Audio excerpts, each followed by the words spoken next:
வீட்டில் அவல் இருந்தால் இட்லி தோசைக்கு பதிலாக ஒன் டைம் இந்த அவல் உப்புமா ட்ரை பண்ணி பாருங்கள். டேஸ்ட் ரொம்பவே நல்லாயிருக்கும்.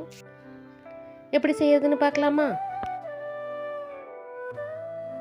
இது செய்யறதுக்கு ஒரு 2 கப் அவல் எடுத்திருக்கேன். கெட்டி அவலாக எடுத்துக்கோங்க. இதை 2-3 டைம் நல்லா வாஷ் பண்ணி கொஞ்சமாக தண்ணி ஊற்றி ஊற வச்சுக்கோங்க. நிறையா தண்ணி ஊற்றிடாதீங்க.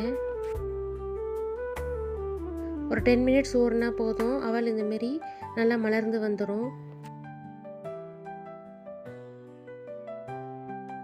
ஒரு கடாயில் எண்ணெய் ஊற்றி கடுகு போட்டு பொரிஞ்ச உடனே கடலைப்பருப்பு, வேர்க்கடலை, கருவேப்பிலை போட்டு தாளிச்சுக்கோங்க.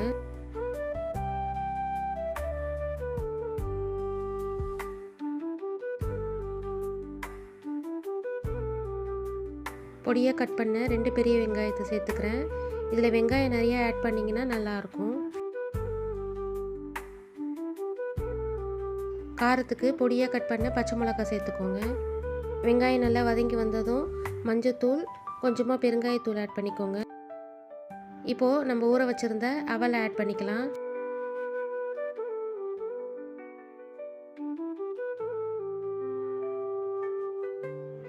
எல்லாம் ஒன்று சேர கலந்து விடுங்க.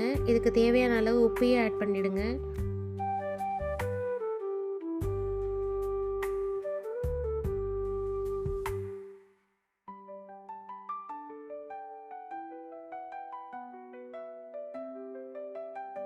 ஃபைனலாக கொஞ்சமாக கொத்தமல்லி தழை ஆட் பண்ணிங்கன்னா அவல் உப்புமா ரெடி.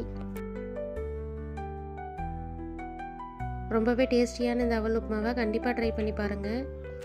இதுமாரி குக்கிங் வீடியோஸ்க்கு என்னோட சேனலை சப்ஸ்கிரைப் பண்ணிக்கோங்க. தேங்க்ஸ் ஃபார் வாட்சிங்.